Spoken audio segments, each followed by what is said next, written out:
Hey, this video is for everyone who wants to declutter. Doesn't matter what it is, some clothes, your furniture, a room in your apartment. Doesn't really matter. If you feel stuck with the whole process, this is for you. Because truly, there is only one question that you really need to ask yourself, and that is, would I still buy this if I would see it in a shop right now? You can basically stop the video at this point and just go about your things and ask yourself that question. And if you answer it honestly, you'll be fine. Because what the majority of people that I see having trouble with decluttering and getting rid of their stuff and minimizing their whole belongings, it's always the same. It is sentimental reasons, like maybe I will wear this again, and this is so nice, and this is for this occasion or that occasion, and my husband gave that to me, or this was a present from someone else who matters to me. So it's always the same as sentimental reasons, and sentimental reasons are directed towards the past.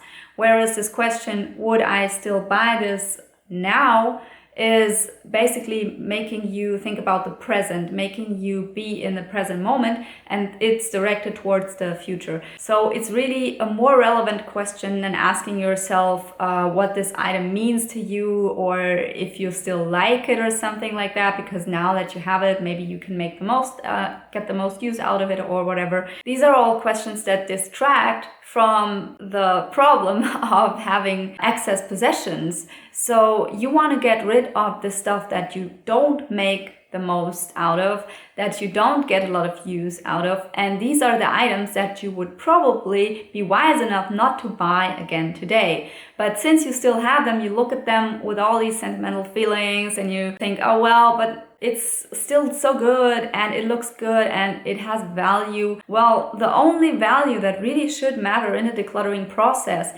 is, can you still use it, and how often will you use it? So I don't have a super small capsule wardrobe. I also have things that I just need in like an office environment. Yeah, I still want to keep some of those. However, this to me still is kind of an excuse, and I could deal with it more rigorously. But you know, when I look at people who tell me that they have problems with decluttering, like on social media or something, and we get to talk about what's the real issue, it doesn't usually come down to, oh well, it's just like 5 pieces of my business wardrobe which I can't get over. It's like 100 pieces or 200 pieces of stuff, and they tell me like, I don't know where to start. How do I even start? And what can I do to get over myself? Well, you just have to start. As in, drag everything out of your closet. Just do it. Okay, just do it. And at some point you will feel a little bit tired and annoyed. But really, if you get into either the phase where you can rationalize everything and be really open and honest to yourself and answer the question that I told you, you will make progress. Or the other option would be that you get in the kind of decluttering rage, in the mood of just being angry about all this wasted money, being angry about all these possessions that you don't like anymore really. And then you will kind of be more able to let go of them, because this anger kind of takes the place of the sadness and the sentimental emotions and that kind of thing. And that really helps with decluttering. Just be mindful about it and maybe take a picture before you donate it, and not just throw it away or give it away without saying goodbye to your items, because they meant something to you at some point, right? But yeah, really, that is the big secret in my opinion. That one question to ask yourself, would I still buy this? And you can even try and imagine that as in like being in a shop. So you can put all your stuff out there real nicely, look at it, or put it on a hanger, and then like just play with that thought. Just play it out as if like, if you were in that shop, that very shop where you bought this. Or even, for instance, I looked at some clothes just a few minutes ago, which actually inspired this video. So I looked at my clothes and I was like, wow, this thing I got from a clothes swap. So it was completely for free. But if I had to go there all over again to the same clothes swap, I would actually not take this home with me, just because I don't like it anymore. And now I'm wiser, and that is a good thing. So that one thing will be donated. And the next problem that you might face would be, oh, but this is still worth some money. I mean, I want to get some money for this, I want to sell it. And then it sits in your whatever box downstairs wherever you have your old clothes, for another year. Don't do that, okay? First of all, it's easy to get rid of stuff seasonally. So yeah, if that's t-shirts or something and now it's summer and it's easy for you to get rid of that, do it. Do it fast. Give yourself like 1 month and then afterwards donate. Donate, give it away, give it to friends, or if it's torn, then of course get rid of it, or upcycle it, make kids' clothes out of it, whatever. But just don't let it be there for another year. And this sunk cost effect is very common in people who hold on to stuff they don't really need to hold on to. This money is gone.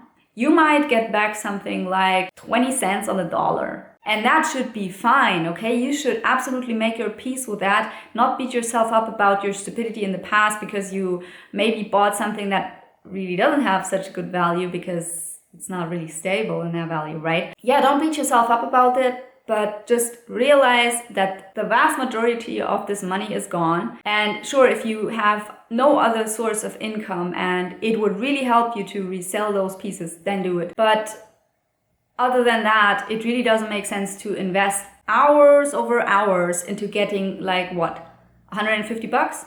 I don't think that makes any sense. It's better to donate that and get a job. So just be really direct and honest with yourself and answer these questions for yourself. Do you really want to invest that kind of time? Maybe you test that out with like 5 items or something. You just look at these 5 items that are like the most pricey items and probably the most easiest to resell that still have a good value, and then you kind of sell them for 30% of the price, which would be like a fair price, especially if it's older clothes. I mean, there are things that you can resell well, as in for instance, I have a pair of barefoot shoes and I bought them for $100 and I resold them for $80, but they were hardly worn and as good as new, and they were half a year old. This is something, I just bought 2 pairs because I wasn't sure of the size and then I couldn't decide for really a long time. And then I finally made up my mind and I got rid of the ones that I think are too small. So anyway, I think you should really make your peace with the fact that part of that money, as in the bigger part of it, is gone, and that's fine, okay? That is fine. You made these mistakes, we all made these mistakes, but don't keep making mistakes by not decluttering the things that you don't really need and being clingy and hanging on to them just because they represent something from your past. So I hope this video helped you. If it did, then maybe you leave me a comment or a like. I really would like to know at this point what's the next thing that you want to declutter. What is it you have a hard time with and why, and maybe I can help. So yeah, let me know, and that's it.